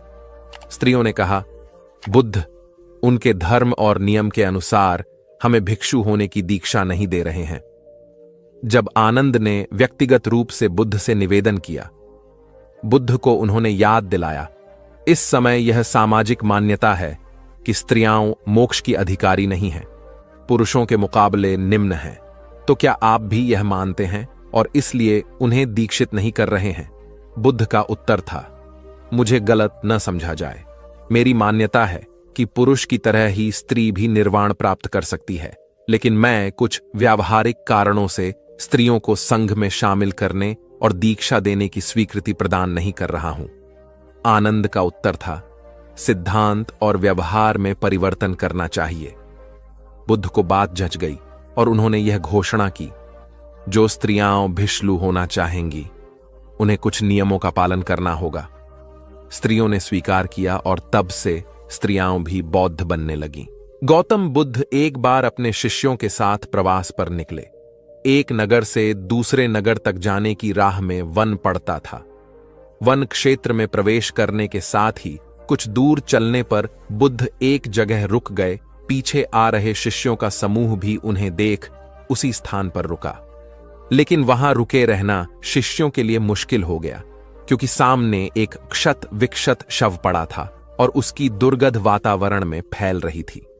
शिष्यों ने अपने वस्त्र से नाक बंद कर ली, लेकिन बुद्ध शव की ओर टकटकी लगाए देखते रहे। एक शिष्य ने साहस कर विनम्रतापूर्वक गौतम बुद्ध से अनुरोध किया, भगवान, यहां से शीघ्र चलना ही उचित होगा। यहां शव पड़ा है और बहुत दुर्गंध आ रही है। बुद्ध मुस्कुराए और शिष्यों की ओर उन्मुख होते हुए बोले, बताइए, इस सब में सौंदर्य दिखाई देता है? शिष्यों ने कहा, भगवान, यह कैसा प्रश्न है? सौंदर्य और शव में? जीवन था तब तक सौंदर्य, अब तो सब समाप्त हो गया। बुद्ध ने शव की ओर इशारा करके बताया, देखो, जब कभी यह व्यक्ति जीवित रहा होगा, इसकी दंत पंक्तियां अद्वितीय रही होंगी। मृत्यु के बाद भी इसके दंत देखकर यही साबित होता है। वहां खड़े सभी शिष्यों ने दृष्टि डाली तो पाया बुद्ध सही कह रहे थे। तब शिष्यों को भान हुआ कि शव में भी अच्छाई हो सकती है। दरअसल सौंदर्य निर्जीव में भी नजर आ सकता है।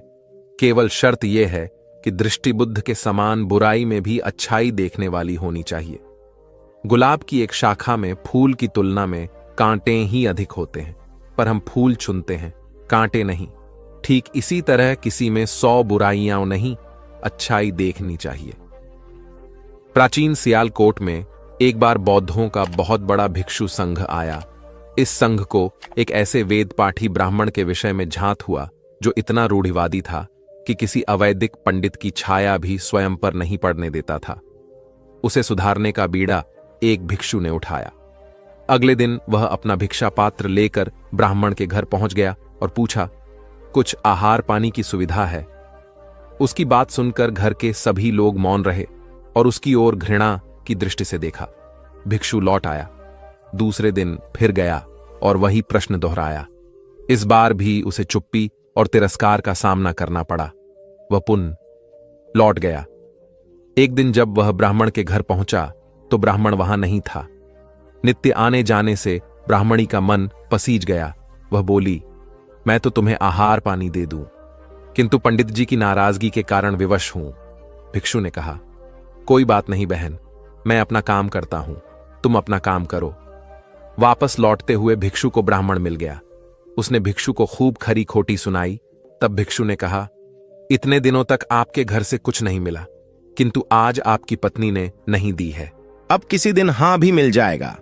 ब्राह्मण थोड़ा शांत हुआ और बोला, यह क्रम कब तक जारी रखोगे?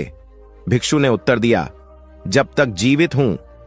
उसका धैर्य देख ब्राह्मण का अहंकार पिघल गया और उसने भिक्षु से क्षमा मांगी।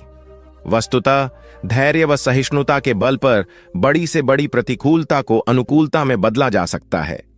भगवान बुद्ध के प्रवचन सुनने के लिए एक व्यक्ति नियमित रूप से आता था। इस प्रकार उसे 1 माह हो चुका था, किंतु उसके जीवन पर कोई प्रभाव नहीं पड़ा। भगवान बुद्ध उपदेश में कहते थे कि धर्म पर चलो, अपने जीवन से राग द्वेष को दूर करो, काम क्रोध लोभ मोह और अहंकार से सदा दूर रहो। बुद्ध के उपदेशों से लोगों को बहुत शांति मिलती थी, किंतु उस व्यक्ति का मन अशांत रहता था। एक दिन उसने बुद्ध से जाकर कहा, हे प्रभु, मैं 1 माह से आपका उपदेश सुन रहा हूं, किंतु उसका तनिक भी असर मेरे आचरण पर नहीं पड़ा। मैं बहुत परेशान हूं, मुझे क्या करना चाहिए? बुद्ध उनकी बात सुनकर बोले, तुम कहां के रहने वाले हो? उसने कहा, श्रावस्ती का। बुद्ध ने अगला प्रश्न किया, वह यहां से कितनी दूर है? उसने अनुमान से बता दिया। बुद्ध ने पुनः जिज्ञासा प्रकट की, कितना समय लगता है? उस व्यक्ति ने हिसाब लगाकर बता दिया। बुद्ध ने कहा, अब बताओ कि क्या तुम यहां पर बैठे बैठे ही अपने घर पहुंच सकते हो? उसने कहा, यह कैसे हो सकता है? वहां पहुंचने के लिए तो चलना होगा। तब बुद्ध ने बड़े प्रेम से उसे समझाया, जैसे चलने पर ही पहुंचा जा सकता है, वैसे ही अच्छी बातों पर अमल करने से ही लाभ होता है। हे प्यारे, तुम मेरे ज्ञान के साथ अपने कर्म को जोड़ दो, तब तुमको उत्तम फल मिलेगा। उस व्यक्ति को अपनी गलती समझ में आ गई। उसने अपने जीवन में सुधार कर लिया, जिससे उसका जीवन सदाचारी बन गया। एक छोटी सी नदी थी। उसके दोनों किनारों पर लोग रहते थे। नदी के पानी से दोनों ओर के लोग अपना अपना काम चलाते थे और सुखमय जीवन बिताते थे। एक बार संयोग से पानी को लेकर दोनों पक्षों में तनातनी हो गई। वे एक दूसरे पर आरोप लगा रहे थे कि तुम ज्यादा पानी ले रहे हो। जब आपसी बातचीत में मामला नहीं निपटा तो वे मरने मारने पर उतारू हो गए। उनके पास जो भी हथियार थे उन्हें तत्काल निकाल लाए और एक दूसरे पर टूट पड़ने को आमादा हो गए। तभी किसी ने जाकर भगवान बुद्ध को सूचना दी। उन्होंने दोनों पक्षों के प्रतिनिधियों को बुलाया और तकरार का कारण पूछा। दोनों प्रतिनिधियों ने अपना अपना पक्ष रखा। बुद्ध ने दोनों की बातें सुनी और मुस्कुराकर कहा, तो तुम लोग क्या करोगे? दोनों प्रतिनिधियों ने आवेश में आकर कहा, हम खून की नदियां बहा देंगे। भगवान बुद्ध ने कहा, तो तुम्हें खून चाहिए? उन लोगों ने हतप्रभ होकर बुद्ध की ओर देखा, फिर बोले, नहीं, हमें पानी चाहिए। भगवान बुद्ध ने कहा, तो तुम्हें खून चाहिए? उन लोगों ने हतप्रभ होकर बुद्ध की ओर देखा, फिर बोले, नहीं, हमें पानी चाहिए। तब सहज भाव से बुद्ध ने कहा, खून बहाकर खून मिलेगा, पानी कैसे पाओगे? कुछ ठहर कर आगे बुद्ध बोले, याद रखो, हिंसा हिंसा को बढ़ाती है, बैर बैर को बढ़ाता है। नदी से ही सीख लो कि वह किसी से लड़ती नहीं, वह निश्चल भाव से अपने जल का सभी के लिए दान करती है। बुद्ध के शब्दों ने जादू जैसा काम किया और दोनों पक्षों की समस्या का सहज रूप से समाधान हो गया। दोनों पक्ष मिल बांटकर पानी का उपयोग करने लगे। कुल बुद्ध एक दिन वैशाली में प्रवचन दे रहे थे। विशाल जनसमूह उन्हें अत्यंत शांति और तन्मयता से सुन रहा था। कहीं कोई शोर नहीं था, मात्र बुद्ध की वाणी गूंज रही थी। बुद्ध के शिष्यों के साथ उपस्थित लोग बुद्ध के अमृत वचनों का पान पूर्ण एकाग्रता से कर रहे थे। तभी उस शांत वातावरण में खलल उत्पन्न करती एक व्यक्ति की जोरदार आवाज आई, आज मुझे सभा में बैठने की अनुमति क्यों नहीं दी गई? बुद्ध उस व्यक्ति का चिल्लाना सुनकर भी मौन रहे। उस व्यक्ति ने पुनः चिल्लाकर यही प्रश्न पूछा। बुद्ध ने नेत्र बंद कर लिए। उनका एक शिष्य बोल उठा, भगवान, बाहर खड़े अपने इस शिष्य को अंदर आने की अनुमति दीजिए। बुद्ध ने नेत्र खोलकर कहा, नहीं, यह अस्पृश्य है। शिष्यगण बुद्ध के मुंह से अस्पृश्य शब्द सुनकर विस्मित हुए और उन्होंने पूछा, वह अस्पृश्य क्यों? कैसे? भगवान, आपके धर्म में तो जात पात का भेद नहीं है। बुद्ध बोले, आज यह क्रोध में आया है। क्रोध से जीवन की एकता भंग होती है। क्रोध ही मानसिक हिंसा करता है। किसी भी कारण से क्रोध करने वाला अस्पृश्य है। उसे कुछ देर तक स्मरण कर लेना चाहिए कि अहिंसा परम धर्म है। कथा का उपदेश यह है कि क्रोध एक असात्विक भाव है जो कर्ता और भोक्ता दोनों के लिए हानिकारक होता है। इससे बचते हुए शांति से विचारने व कार्य करने की प्रवृत्ति अपनानी चाहिए। शांत मन और मस्तिष्क ही विवेकपूर्ण निर्णय लेने में सक्षम होते हैं। बौद्ध संघ के एक भिक्षु को कोई गंभीर रोग हो गया। उसकी हालत इतनी खराब हो गई कि वह चल फिर भी नहीं सकता था और मलमूत्र में लिपटा पड़ा रहता था। उसकी यह हालत देख उसके साथी भिक्षु भी उसके पास नहीं आते और घृणा से मुंह फेरकर आसपास से निकल जाते थे। कुछ दिनों बाद बुद्ध को यह बात पता चली तो वे तत्काल अपने प्रिय शिष्य आनंद के साथ उस भिक्षु के पास पहुंचे। उसकी दयनीय दशा से उन्हें घोर कष्ट हुआ। उन्होंने भिक्षु से पूछा, तुम्हें कौन सा रोग हुआ है? भिक्षु बोला, भगवान, मुझे पेट की बीमारी है। बुद्ध ने स्नेह से उसके सिर पर हाथ फेरते हुए प्रश्न किया, क्या तुम्हारी परिचर्या करने वाला कोई नहीं है? भिक्षु की ना सुनते ही बुद्ध ने आनंद से कहा, पानी लेकर आओ, हम लोग पहले इसका शरीर स्वच्छ करेंगे। आनंद पानी लेकर आए। फिर बुद्ध ने भिक्षु के शरीर पर पानी डाला और आनंद ने उसके मल मूत्र को साफ किया। अच्छी तरह धो पोंछकर बुद्ध ने भिक्षु के सिर को पकड़ा और आनंद ने पैरों को। इस प्रकार उसे उठाकर चारपाई पर लिटा दिया। फिर बुद्ध ने सारे भिक्षुओं को एकत्रित कर उन्हें समझाया, भिक्षुओं, तुम्हारे माता नहीं, पिता नहीं, भाई नहीं, बहन नहीं जो तुम्हारी सेवा करेंगे। यदि तुम परस्पर एक दूसरे की सेवा और देखभाल नहीं करोगे तो फिर कौन करेगा? याद रखो, जो रोगी की सेवा करता है वह ईश्वर की सेवा करता है। दीनहीन के प्रति करुणा व सेवा का भाव इस जगत को बुद्ध का सबसे बड़ा संदेश है, जो प्रत्येक देश, काल, परिस्थिति में प्रासंगिक है। गौतम सिद्धार्थ बुद्धत्व प्राप्त करके महात्मा बुद्ध बन गए। सत्य, अहिंसा और दया की मूर्ति बुद्ध अपने शिष्यों के साथ एक गांव में पहुंचे। कुछ अज्ञानी लोग उनके विरोधी थे। वे बुद्ध को अपशब्द कहने लगे। बुद्ध के शिष्यों को बहुत बुरा लगा, मगर बुद्ध ने उन्हें समझाया, ये लोग तो केवल अपशब्द ही कह रहे हैं।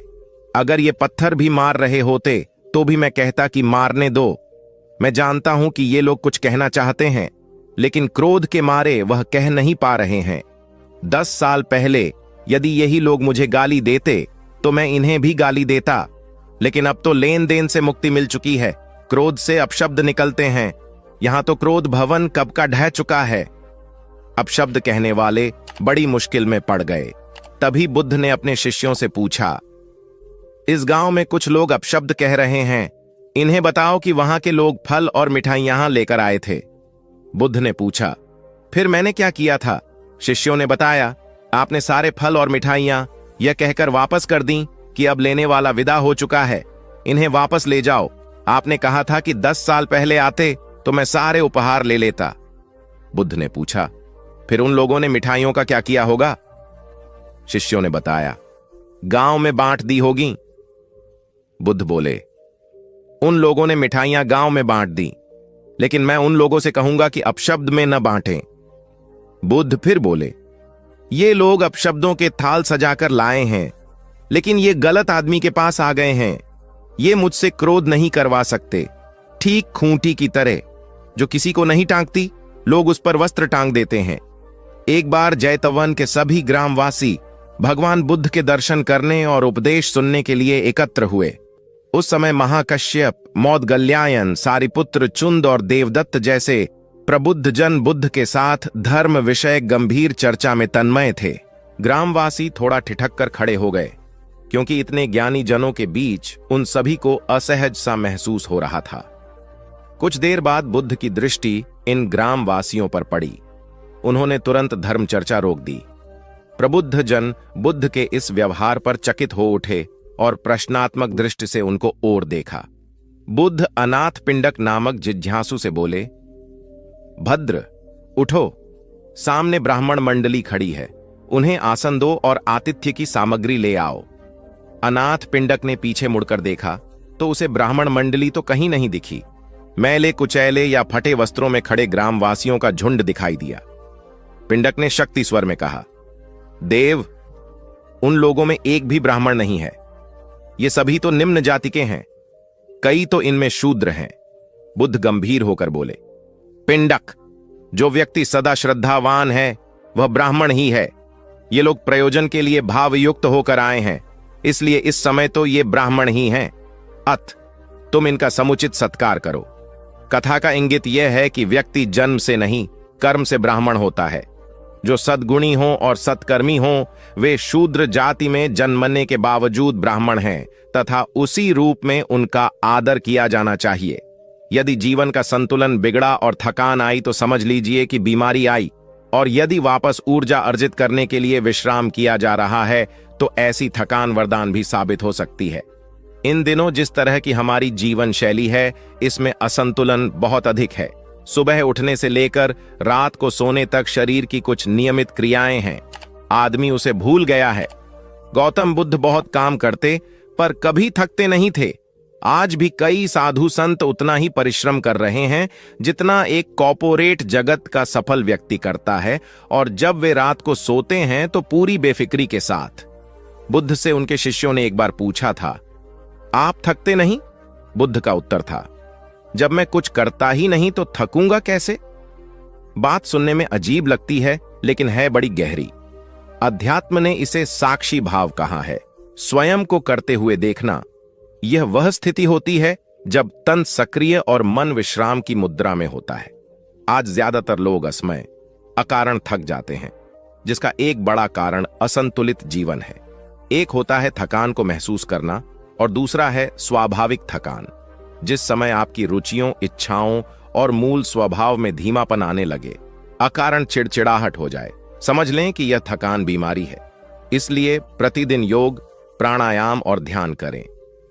ये क्रियाएं अपने आप में एक विश्राम हैं।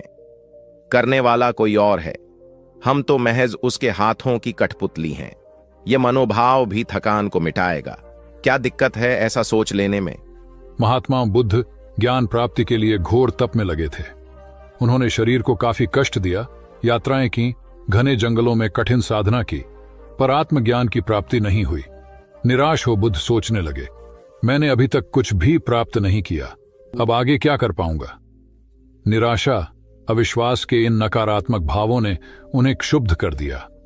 कुछ ही क्षणों के बाद उन्हें प्यास लगी। वे थोड़ी दूर स्थित एक झील तक पहुंचे। वहां उन्होंने एक दृश्य देखा कि एक नन्ही सी गिलहरी के 2 बच्चे झील में डूब गए। पहले तो वह गिलहरी जड़वत बैठी रही, फिर कुछ देर बाद उठकर झील के पास गई, अपना सारा शरीर झील के पानी में भिगोया और फिर बाहर आकर पानी झाड़ने लगी। ऐसा वह बार बार करने लगी। बुद्ध सोचने लगे कि इस गिलहरी का प्रयास कितना मूर्खतापूर्ण है। क्या कभी यह इस झील को सुखा सकेगी? किंतु गिलहरी का यह क्रम लगातार जारी था। बुद्ध को लगा मानो गिलहरी कह रही हो कि यह झील कभी खाली होगी या नहीं, यह मैं नहीं जानती, किंतु मैं अपना प्रयास नहीं छोड़ूंगी। अतः उस छोटी सी गिलहरी ने भगवान बुद्ध को अपने लक्ष्य मार्ग से विचलित होने से बचा लिया। वे सोचने लगे कि जब यह नन्ही गिलहरी अपने लघु सामर्थ्य से झील को सुखा देने के लिए दृढ़ संकल्पित है तो मुझ में क्या कमी है। मैं तो इससे 1000 गुना अधिक क्षमता रखता हूं।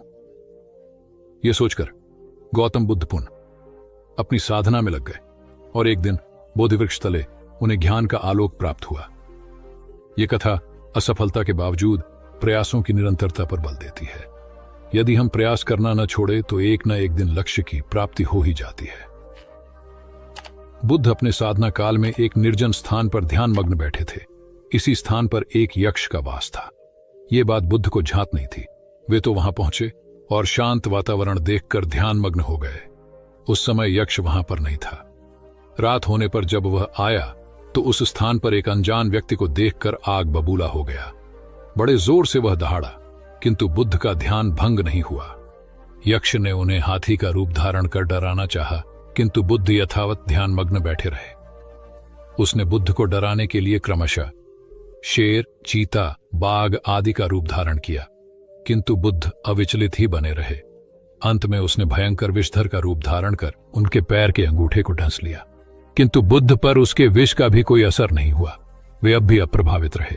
विषधर उनके शरीर पर चढ़ गया और उनके गले से लिपटकर उन्हें जोरों से काट लिया, लेकिन इतने प्रयासों के बावजूद भी बुद्ध की साधना को भंग नहीं कर पाया।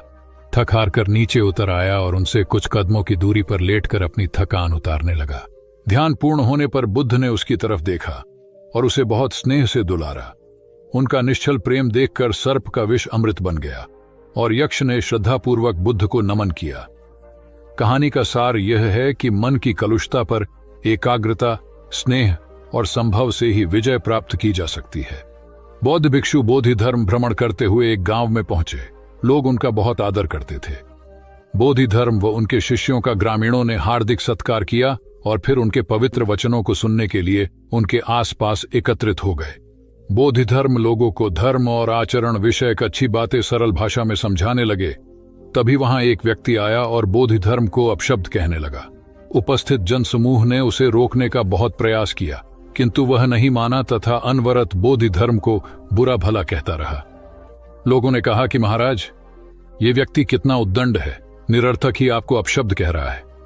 बोधि धर्म उस व्यक्ति के इस आचरण पर कदापि क्रोधित नहीं हुए और लोगों से बोले कि यह भविष्य में मेरा सबसे बड़ा भक्त बनने वाला है। लोगों ने पूछा कि कैसे? बोधि धर्म ने उत्तर दिया, कोई कुम्हार के यहां घड़ा लेने जाता है तो घड़े को बजाकर देखा जाता है कि वह फूटा हुआ तो नहीं है। जब 1-2 रुपए के घड़े को कोई इतनी परख कर सकता है तो भला जिसे गुरु मानना है उसे 10-20 गालियां दिए बगैर कैसे पहचानेगा? पहले वह परीक्षा लेगा कि गुरु में धैर्य, आक्रोश व समता भाव कितना है। यह जानने के बाद ही तो वह गुरु को स्वीकारेगा। इसलिए यह व्यक्ति मुझे निरर्थक ही अपशब्द नहीं कह रहा है और आगे चलकर वास्तव में वह व्यक्ति बोधि धर्म का सबसे बड़ा भक्त बना। किसी को शिक्षा देने से पूर्व स्वयं का आचरण भी तदनुरूप होना चाहिए, तभी गुरु का महान पद मिलता है। वस्तुतः गुरु की गुरुता तभी स्वीकारी जाती है जबकि उसमें सदाचरण के सभी लक्षण मौजूद हों। महात्मा गौतम बुद्ध के श्रावस्ती में प्रवचन चल रहे थे। प्रवचन में नित्य ही बड़ी संख्या में लोग आते और विविध महत्वपूर्ण व गंभीर विषयों पर बुद्ध से ज्ञान ग्रहण करते। बुद्ध का शिष्य वर्ग भी काफी विशाल था, जो प्रवचन स्थल की व्यवस्था संभालता और बुद्ध की सेवा में सदैव तत्पर रहता। एक बार रात के समय महात्मा बुद्ध प्रवचन दे रहे थे। सदैव की भांति काफी लोग उनके प्रवचन सुन रहे थे। एक व्यक्ति जो बुद्ध के ठीक सामने बैठा था, बार बार नींद के झोंके ले रहा था। बुद्ध थोड़ी देर तक तो प्रवचन देते रहे, फिर उससे बोले, वत्स, सो रहे हो? उस व्यक्ति ने हड़बड़ाकर कहा, नहीं महात्मा। बुद्ध ने पुनः प्रवचन प्रारंभ किए। वह व्यक्ति फिर ऊँघने लगा। महात्मा ने फिर वही प्रश्न दोहराया और उसने फिर अचकचाकर नहीं महात्मा कहा। ऐसा लगभग 8-10 बार हो गया। कुछ देर बाद बुद्ध ने उससे पूछा, वत्स, जीवित हो? हर बार की तरह इस बार भी उसने कहा, नहीं महात्मा। यह सुनकर उपस्थित श्रोताओं में हंसी की लहर दौड़ गई और वह व्यक्ति पूर्णतः चैतन्य हो गया। तब बुद्ध गंभीर होकर बोले, वत्स, निद्रा में तुम्हारे मुख से सही उत्तर मिल ही गया। जो निद्रा में है वह मृतक समान ही है। महात्मा बुद्ध का संकेत था कि गुरु से ज्ञान ग्रहण करते वक्त सजगता अत्यंत आवश्यक है। गाफिल रहने की स्थिति में ज्ञान की प्राप्ति पूर्ण नहीं होती और अधकचरा ज्ञान सदैव खतरनाक साबित होता है। कथा सिद्धार्थ के जीवन के उस दौर की है जब वे बुद्धत्व को प्राप्त नहीं हुए थे और निरंजना नदी के तटीय वनों में वृक्ष के नीचे ध्यान करते थे। सिद्धार्थ प्रतिदिन ध्यान करने के बाद पास के किसी गांव में चले जाते और भिक्षा मांगकर लौट आते। कुछ दिनों के बाद उन्होंने भिक्षाटन पर जाना बंद कर दिया, क्योंकि एक गांव के प्रधान की छोटी बेटी सुजाता उनके लिए नित्य भोजन लाने लगी। सिद्धार्थ को वह बड़े स्नेह से भोजन कराती थी। कुछ दिनों बाद उसी गांव का एक चरवाहा भी सिद्धार्थ से प्रभावित होकर उनके पास आने लगा। उसका नाम स्वस्थी था। एक दिन स्वस्थी से सिद्धार्थ बातें कर रहे थे कि सुजाता भोजन लेकर आई। जैसे ही सिद्धार्थ ने भोजन करना शुरू किया, उन्होंने बातचीत बंद कर दी। जितनी देर तक वे भोजन करते रहे, बिल्कुल चुप रहे और वहां सन्नाटा छाया रहा। स्वस्थी को हैरानी हुई। उसने सिद्धार्थ के भोजन करने के उपरांत उनसे पूछा, गुरुदेव, आप मेरे आने के बाद निरंतर वार्तालाप करते रहे, किंतु भोजन के समय एक शब्द भी नहीं बोले। इसका क्या कारण है? सिद्धार्थ बोले, भोजन का निर्माण बड़ी कठिनाई से होता है। किसान पहले बीज बोता है, फिर पौधों की रखवाली करता है और तब कहीं जाकर अनाज पैदा होता है। फिर घर की महिलाएं उसे बड़े जतन से खाने योग्य बनाती हैं। इतनी कठिनाई से तैयार भोजन का पूरा आनंद तभी संभव है जब हम पूर्णतः मौन हों। भोजन के दौरान मैं मौन रहकर उसका पूरा स्वाद लेता हूं। वस्तुतः शांति से किया गया भोजन न केवल शारीरिक भूख को तृप्त करता है, बल्कि मानसिक आनंद और सात्विक ऊर्जा भी देता है। सम्राट अशोक संपूर्ण भारत को अपने राज्य में मिलाना चाहते थे, पर कलिंग के युद्ध में हुए रक्तपात को देखकर उन्हें अत्यधिक दुख पहुंचा। उनकी महत्वाकांक्षा ने जो तबाही मचाई थी, उसे देखकर उन्हें खुद पर ग्लानि हुई। उन्होंने देखा कि लोग दर्द से कराह रहे थे। यह सब विनाश केवल उनकी महत्वाकांक्षा से हुआ था। यह सब देखकर अशोक के मन में विनाश का पथ छोड़कर नेकी के रास्ते पर चलने का विचार जगा। अशोक की राजधानी पाटलिपुत्र थी। पाटलिपुत्र अब पटना के रूप में जाना जाता है। पटना से गया भी अधिक दूर नहीं है, जहां बोधि वृक्ष के नीचे महात्मा बुद्ध को ज्ञान प्राप्त हुआ था। बुद्ध के अष्टप्रद मार्ग, शांति और दया के संदेश ने अशोक के दिलो दिमाग में इतनी उथल पुथल पैदा कर दिया कि उन्होंने उस मार्ग को अपनाने का फैसला किया। इस पथ पर चलने से उन्होंने इतिहास में अपनी अमिट छाप छोड़ी। अशोक ने अपने पुत्र को सिलोन, अब श्रीलंका, और अन्य कई लोगों को सुदूर क्षेत्रों में दूत बनाकर भेजा। एक निर्दयी महत्वाकांक्षा एक ऐसे पवित्र उद्देश्य में बदल चुकी थी जिसमें कुछ अच्छा कर गुजरने की, करुणा और प्रेम के संदेश को चारों ओर फैलाने की इच्छा थी। करुणा केवल दया भावना मात्र नहीं है, ये आपके अंदर दूसरों की मदद करने की तीव्र इच्छा पैदा करती है। इसी भावना ने बुद्ध को भगवान और अशोक को महान बनाया। तथागत बुद्ध उन दिनों मगध प्रवास पर थे। साथ में शिष्यों का बड़ा समूह भी था। प्रतिदिन बुद्ध के प्रवचन होते, जिनका लाभ लेने के लिए बड़ी संख्या में लोग आते। इन लोगों में साधारण जन के साथ विशिष्ट हस्तियां भी शामिल रहती थीं। हालांकि बुद्ध सभी के प्रति समान रूप से प्रेम व आत्मीयता का व्यवहार रखते थे। इन लोगों में नगर सेठ का पुत्र भी था, जो बड़े ध्यान से बुद्ध के प्रवचन सुनता था।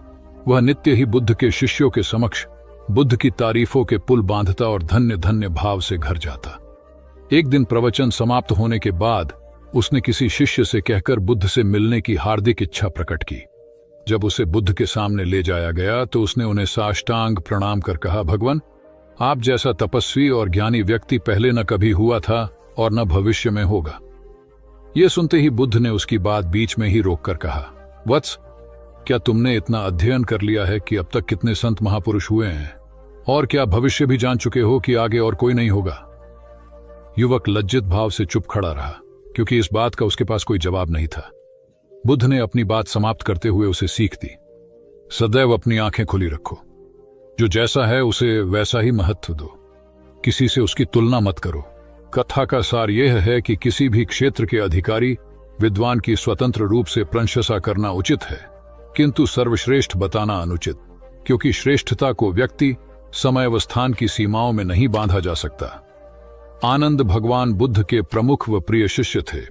उनके स्वभाव में उदारता, स्नेह व सहिष्णुता जैसे गुण शामिल थे।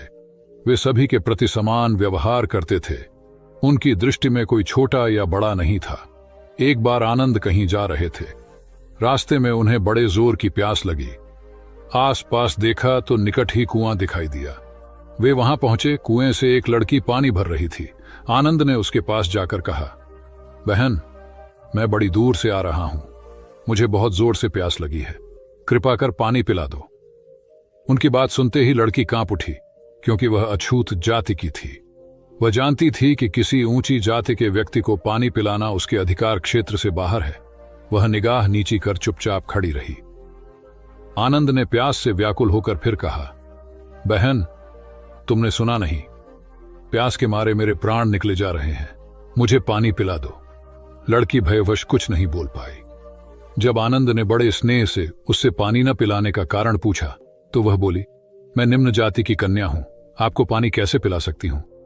उसकी बात सुनकर आनंद ने कहा, बहन, मैंने तुमसे पानी मांगा है, जाति तो नहीं पूछी।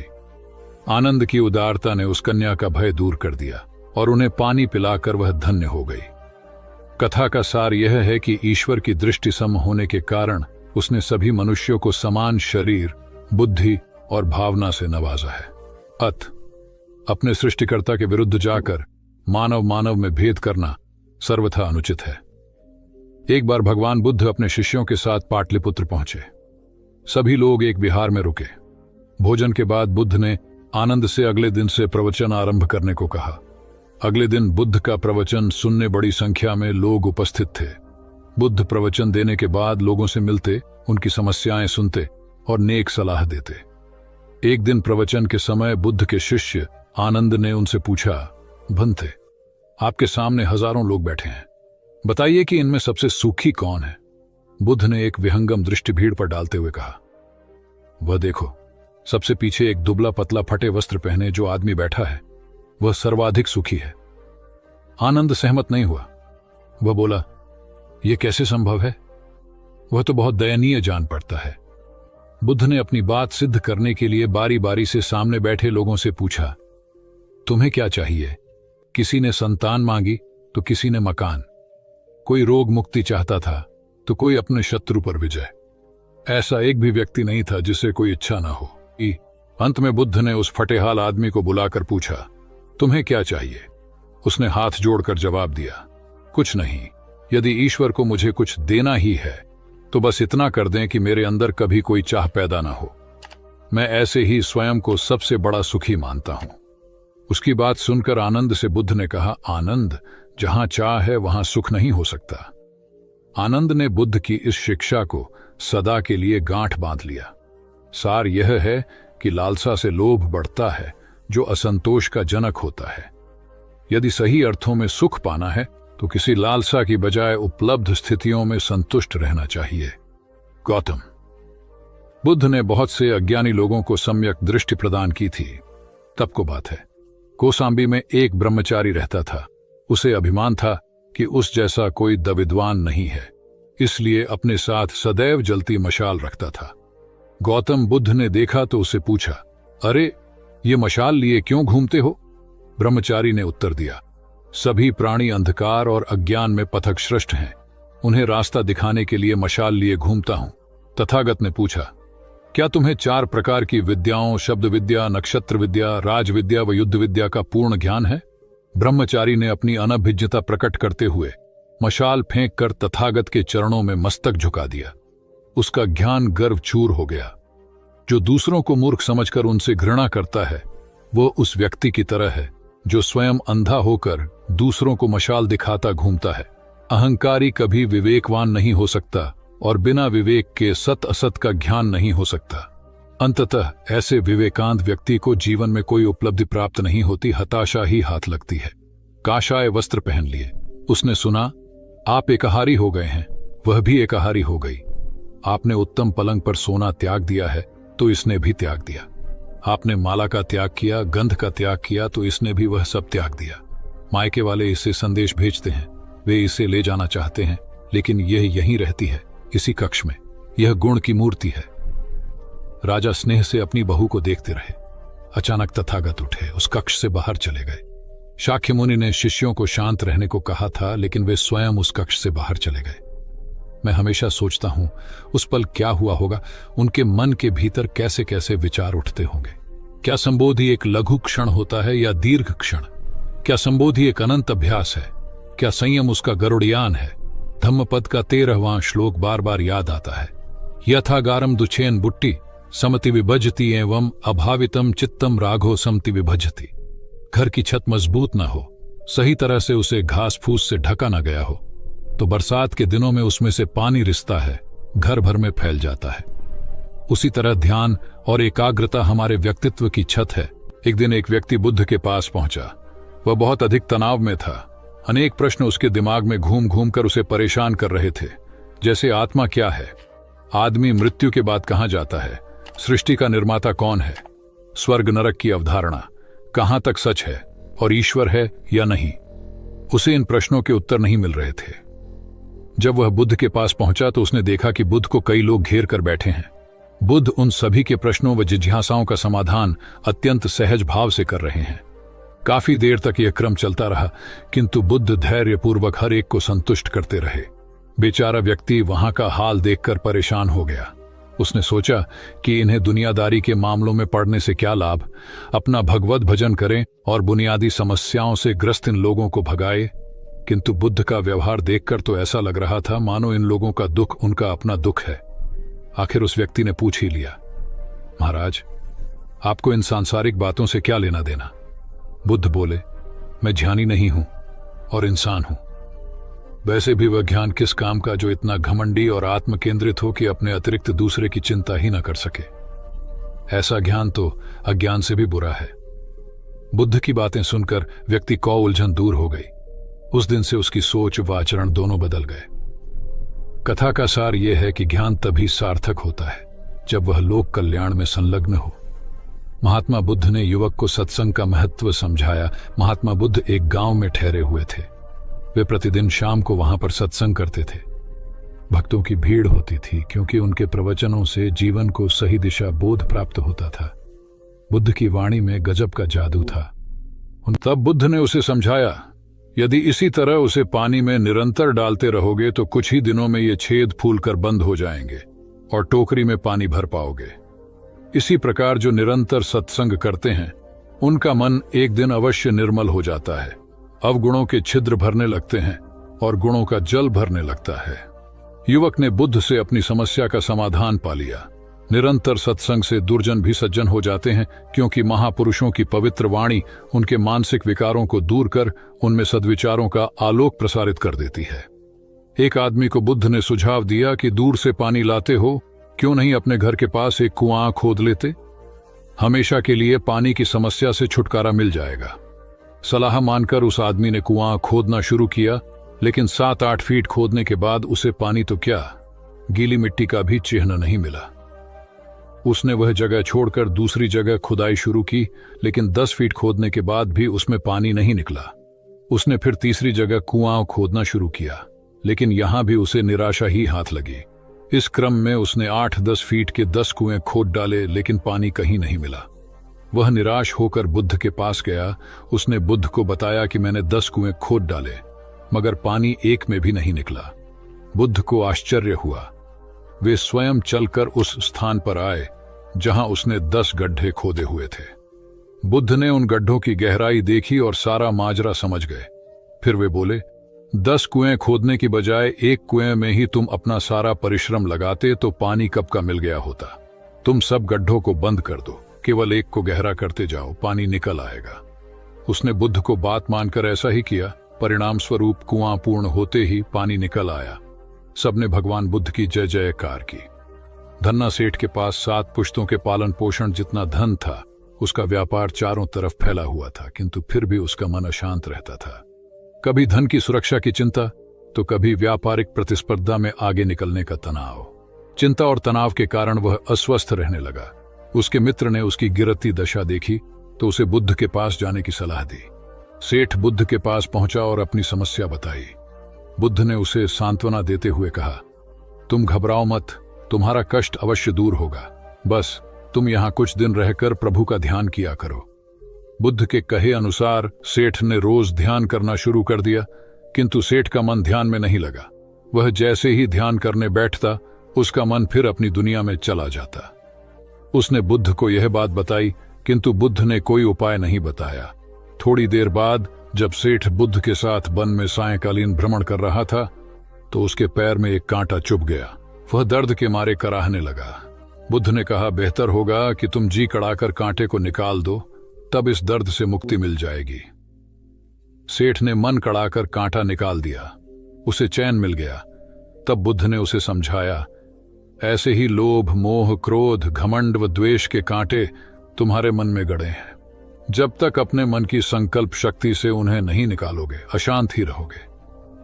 सेठ का अज्ञान बुद्ध के इन शब्दों से दूर हो गया और उसने निर्मल हृदय की राह पकड़ ली।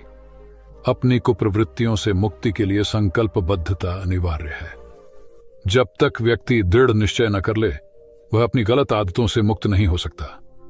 बुद्ध की शिक्षा से गांव का उद्धार हुआ। एक युवक ने बुद्ध से आकर कहा, मेरा गांव अशिक्षित है।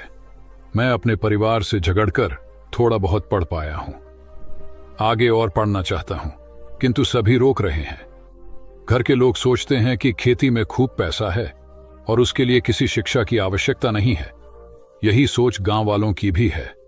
कृपया आप मेरे गांव चलकर वहां शिक्षा का प्रसार करवाइए। बुद्ध युवक की बात मानकर गांव आ गए। धर्मभीरू ग्रामीणों ने बुद्ध का सत्कार किया और रोज उनके प्रवचन सुनने आने लगे। बुद्ध जब भी शिक्षा का महत्व बताते, ग्रामीण विरोधी मत रखते। एक दिन एक महिला अपने 5 साल के बच्चे के लिए पूछने लगी कि उसे किस उम्र से शिक्षा दिलवाए।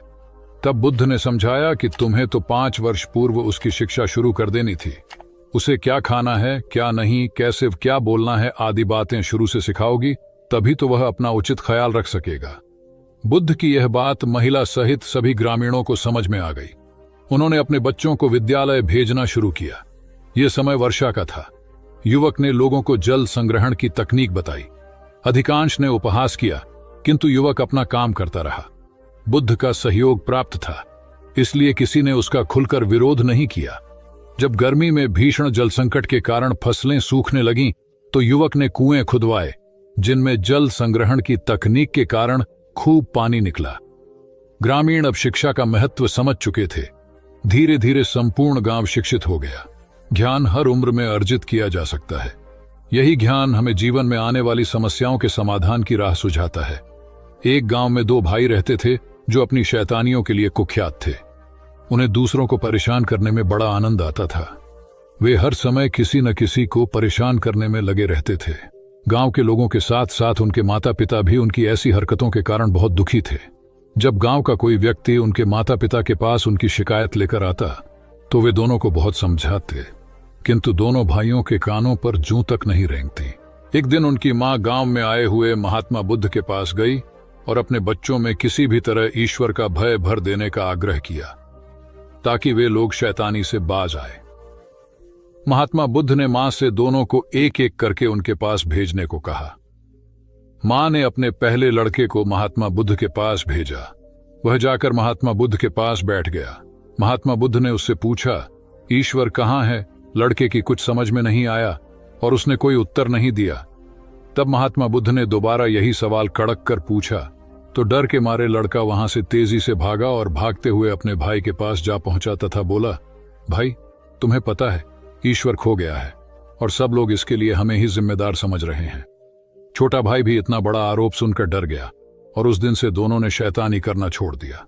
कथा का सार यह है कि जब सीधे मार्ग से सुधार की राह न मिले तो टेढ़े मार्ग का सहारा लेना ही सर्वथा उचित है। सेठ ने बुद्ध से जाना सच्चा संपन्न होना। एक सेठ निसंतान था। अपार संपत्ति का मालिक होने के बावजूद सेठ का लोभ बरकरार था। संतान न होने का दुख उसे बहुत था और इस कारण वह न जाने कितने फकीर, बाबा और पंडितों के दर पर माथा टेक चुका था, किंतु नतीजा शून्य रहा। एक बार सेठ के नगर में बुद्ध का आगमन हुआ। सेठ ने उनकी बहुत ख्याति सुनी तो अगले ही दिन उनसे मिलने पहुंचा। बुद्ध को अपनी निसंतानता के विषय में बताया तो उन्होंने सेठ के सिर पर हाथ रखकर हार्दिक आशीर्वाद दिया। संयोग की बात कि कुछ ही समय बाद सेठ को संतान सुख प्राप्त हो गया। वह बुद्ध के प्रति आभार भाव से भर उठा। सोचने लगा कि बुद्ध के प्रति उपकार कैसे जताए। विचार करने के उपरांत उसने एक बक्से में बेशकीमती हीरे जवाहरात रखे और बुद्ध के पास पहुंचा। बुद्ध को प्रणाम निवेदित कर सेठ बोला, महाराज, आपकी कृपा से मुझे संतान का मुख देखने को मिला। मैं आपके लिए कुछ करना चाहता हूं, सो यह तुच्छ भेंट लाया हूं। बुद्ध ने हीरे जवाहरात देखते ही अस्वीकार कर दिए। उन्होंने कहा, मेरे लिए धन व्यर्थ है, इसे तुम ही रखो। जब सेठ अधिक आग्रही हुआ तो बुद्ध बोले, मैं निर्धनों से दान नहीं लेता। आश्चर्यचकित सेठ ने कहा, पर मैं तो निर्धन नहीं हूं, अपार धन संपत्ति मेरे पास है। मेरी तिजोरियां सोने चांदी गहनों व जवाहरातों से भरी हुई हैं। रात दिन परिश्रम कर मैं इस संपत्ति को दिन दूनी रात चौगुनी कर रहा हूं, फिर मैं निर्धन कैसे हूं? तब बुद्ध ने समझाया, इसका आशय यह है कि तुम अपनी वर्तमान संपत्ति से तृप्त नहीं हो, और अतृप्त व्यक्ति निर्धन ही तो होता है, क्योंकि सच्चा संपन्न तो वह है जो तृप्त हो। बुद्ध की बातों ने सेठ की आंखें खोल दी। संतोष सबसे बड़ा धन और संतोष ही सर्वाधिक धनी होता है, क्योंकि इच्छाओं का अंत निर्लिप्तता की परम सुखमय अवस्था को लाता है। एक बार गौतम बुद्ध से अभय राजकुमार ने प्रश्न किया कि क्या श्रमण गौतम कभी कठोर वचन कहते हैं। उसने सोच रखा था कि नहीं कहने पर वह बताएगा कि एक बार उन्होंने देवदत्त को नरकगामी कहा था, और यदि हां कहे तो उसने पूछा, जा सकता है कि जब आप कठोर शब्दों का प्रयोग करने से स्वयं को रोक नहीं पाते, तब दूसरों को ऐसा उपदेश कैसे देते हैं। बुद्ध ने अभय के प्रश्न का आशय जान लिया। उन्होंने कहा, इसका उत्तर न तो हां में दिया जा सकता है और न नहीं में। अभय की गोद में उस समय एक छोटा बालक था। उसकी ओर इशारा करते हुए बुद्ध ने पूछा, राजकुमार, यदि दाई के अनजाने में यह बालक अपने मुख में कांट का टुकड़ा डाल ले, तब तुम क्या करोगे। मैं उसे निकालने का प्रयास करूंगा। यदि वह आसानी से न निकल सकता हो तो बाएं हाथ से उसका सिर पकड़कर दाहिने हाथ की उंगली को टेढ़ा करके उसे निकालूंगा। यदि खून निकलने लगे तो भी मेरा यही प्रयास रहेगा कि वह कांट का टुकड़ा किसी न किसी तरह बाहर निकल आए। ऐसा क्यों? इसलिए कि भंते इसके प्रति मेरे मन में अनुकंपा है।